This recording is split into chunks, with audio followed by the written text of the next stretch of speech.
Hello everyone, and welcome back. Another Mac attack for you. On this job here, I'm doing a white sand and cement background with marble chippings dry dash. So that's a pebble dash. Some people call it pebble dash. Um, so the job here, I'm just giving you all a big voice over here. I want to give you a bit of tips and advice. Make your wee projects a bit easier around your own home if you have a pebble dash home, or you're going to maybe do a garden wall or something. So basically what's happened here is the guy had a gauge door here. This was his gauge, and he decided not to keep it as a gauge. He's going to make it more of a storeroom. So he took away the door, blocked up underneath the window there, as you can see, put a new window in, new windowsill, and there's some fascia bricks at the bottom underneath my bottom. But so the materials I used, obviously, for my scratch coat was an ordinary blue circle cement with ordinary plastering sand, and there were certain areas had brick, so they were actually primed with an exterior PVA, so that bonded very nicely. But so my advice, guys, would be, obviously you can see that I'm starting from the left to the right, and you can notice that the top left has some pebbles already applied to it. And the big reason for that is, well, a couple of reasons. I like to work from left to right. Some people like working right to left, bottom to the top, but I like working top left and work my way down and across. And on this job, I work from the patch at the top left and I work down, as you can see where I'm pebble dash now, and then I'll work across the sill, and then I'll take the top down again to meet the sill. And the thing is, with when you're doing dry dash, guys, you do have to move fast. So as you can see, I have my stones sitting at the ready. I have my tools and my wheelbarrow with the whole mix ready to go. That's another tip on its own, guys. Try and mix all you will need. Maybe even give yourself, say, an extra 3-4 buckets full if it's a bigger wall, obviously, but in this case you can allow an extra bucket full if you think you're gonna run short, because you might find that every mix you do might vary slightly, and if you keep it where you're finishing the whole wall with the same mix and you're not putting another mix on the bottom, you might find it'll stay all the same colour, nice true white right through. In this case white, or it can be golden colour or just ordinary grey. But like I said, try and get your mix all ready. You don't want to be stopping halfway through to mix another one that may come out a wee bit stronger looking, and basically the wall just won't look quite as good. So the product I'm using at the minute now is I think it's called an Aalborg cement with Irwin's silver sand, which is silver sand's just, it's white sand. It can also be called silica sand. So I know I'm giving you a lot of information here, but you can always, if you're ever doing this wee job, you can always maybe come back and maybe get some of them names off me, or drop in a comment and I'll drop you a wee link to the products that I'm using. And the stones themselves are a marble chipping. So obviously I'm patching into existing plaster. The guy does want to paint in the future, but he didn't want to be rushed into painting, so he wanted it to look close to the thing. I did offer I could have got the colour closer to the existing, but he wanted it fresh, so I kept it fresh and looking the way it was.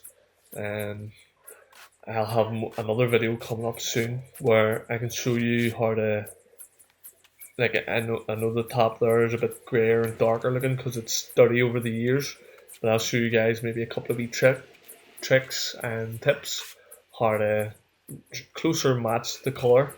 Obviously you still want to use a white sand cement because it's not quite grey at the top, but that's obviously not as white and fresh as the bottom is.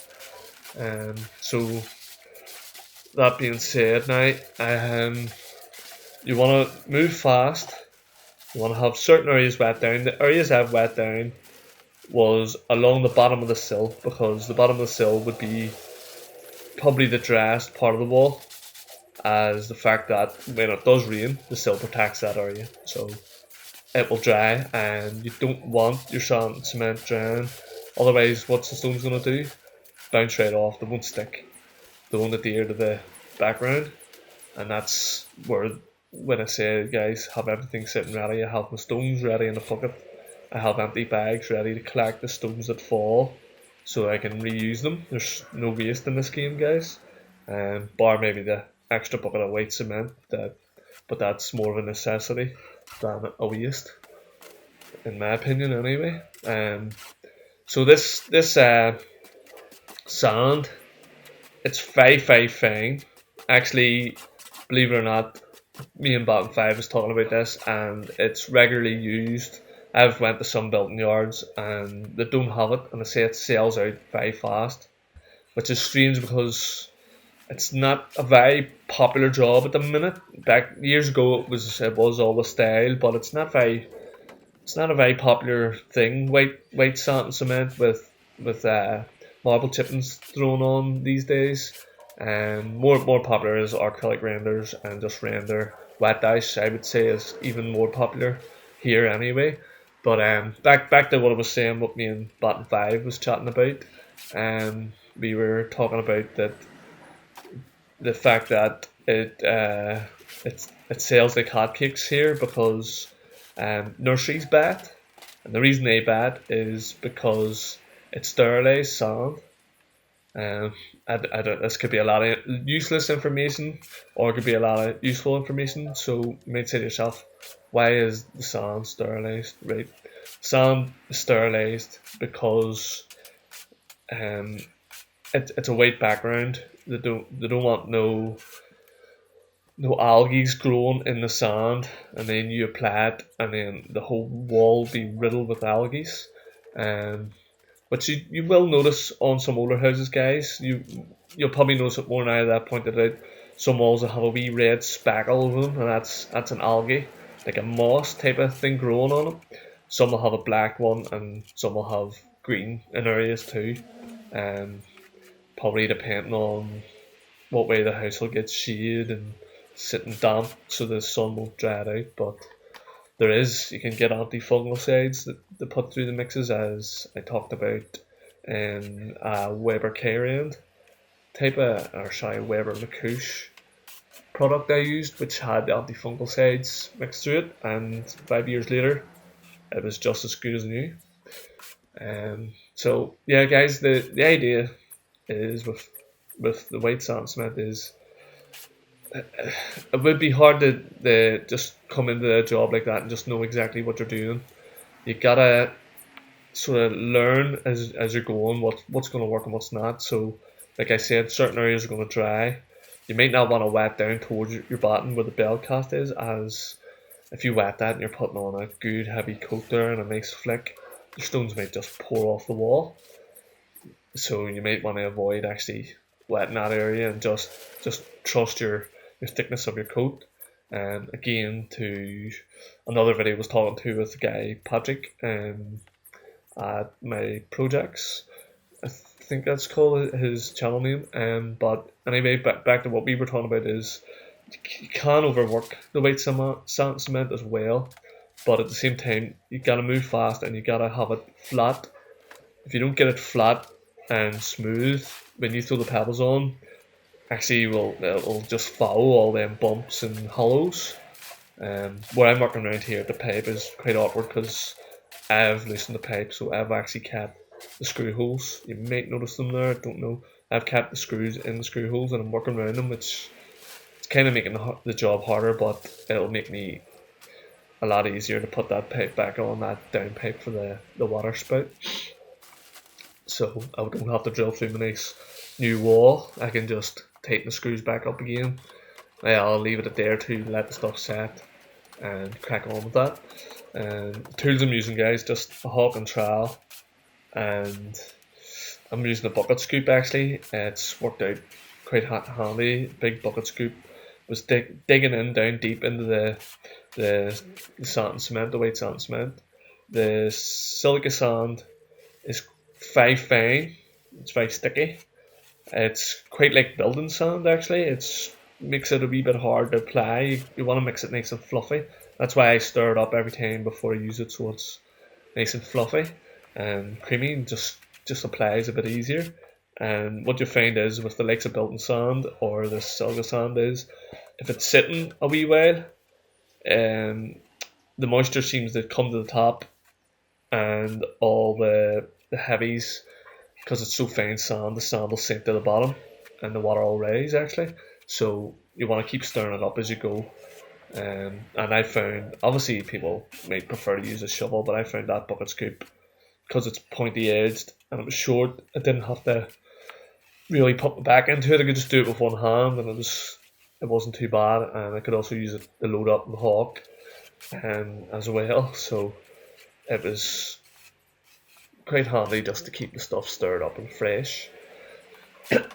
So you can see, guys, what I'm doing with the empty bags, setting them down, and then once I fire the stones on, they fall onto that, and I can reuse the stones. Now, if you ever forget to move your bags and you start coating the wall and you drop your stuff onto the stones, you want to might just want to just chuck them stones out, because if stuff falls onto them, you don't want to be throwing a big lump, or if dirt, even if dirt falls off. If you're working on height scaffold, if any dirt falls into your stones, you might want to just get rid of them. you can wash the stones, you can wash them and use them again, but yeah, so that is an option too. You can store them all up, give them a good rinse with a hose, and scrub them back and forward with even a rake or a brush, and let the water go through them to kill any white cement on them or whatever colour background you're using. So I'm getting to the end of this wall, and I have another wee wall to do around the corner, and just a quick run around this wall. It's like a nice and uniform. Quite awkward to work around them screws. There's more screws over there for letterbox too. It made the job harder but easier at the same time. When I come back to refit the spout, it was going to make my life a bit easier. I didn't have to start drilling them. Obviously have a lot of cleaning up here to do. The dust sheets will save me a queer bit of time at the bottom there, as you guys will certainly agree with. So yeah, that being said, now these corners you might want to leave them 24 hours to set when you've done your reveals or you've pebble dashed one side. Unless you're using a bead, you have the bead set on your scratch, then by all means dash on, so just firing this wall on, guys. I've given it a wee wet down, didn't want to go overly mad. I was actually doing the inside wall obviously as well, patching in round the inside of this door and completely re-skimmed the window wall on the inside. You can't actually see that, but I'll give myself plenty of time, wet it down. It's not going to dry, it's not a big wall. What you do on them corners, guys, is you actually work off the corners that you form on the reveals. And the reveals is the parts that come up around the sides of the doors and the top of the head of the door. So you actually work off them. Again, when you're patching, that's another area you might want to wet, guys. When you're patching up pebble dash, you might want to wet your existing plaster, as it will be older, so it will soak the water in, the moisture. It could possibly soak the moisture out of your sand and cement, and when you go to apply the stones, it'll really show up the fact that there's little stones, the no stones, stuck to your coat, and you can end up scraping it off and starting again. Or in some jobs I've seen some people have left it just bare and just worked on down, which it's not very good.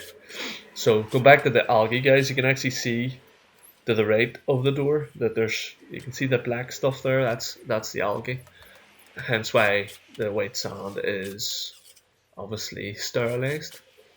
So yeah, although it makes you wonder why they need to keep on buying the sand. maybe they have to dump it after so long to keep the sand fresh and clean, so the kids aren't crawling in it, getting germs, you know. Or what Bottom 5 said is they may be eating it. I don't know. I don't think it would taste too much good, like, so I don't suggest eating your white cement. So again, guys, using a bag just means if you have any bags of stones you don't need to open, you can bring them back. You know, they're Irwin's marble chipping stones, just using a dry dashing tool. Some people call them hurling trowels. So a couple of clean buckets, guys. Also, you want to have a clean wheelbarrow or a clean mortarboard, clean buckets. Everything has to be clean if you're using dark backgrounds. Otherwise, if you have a wee bit of grey cement in that bucket, it could streak up the whole wall, or it could come out with the stones. You might have all lovely white stones and they just flick out, and you end up with this big dark brown lump in the wall that you're trying to pick out. And so just another wee tip there is just keep all your tools clean, your buckets clean, and you'll end up possibly with a nice clean job like this, guys. The owner's very happy with it. There is grey cement on the floor here. I will show you that. None of that's mine. That's the bricklayer, courtesy of him. He obviously didn't use brush sheets. But thanks for watching, guys. MACSCRIBE for more, and I'll see you again.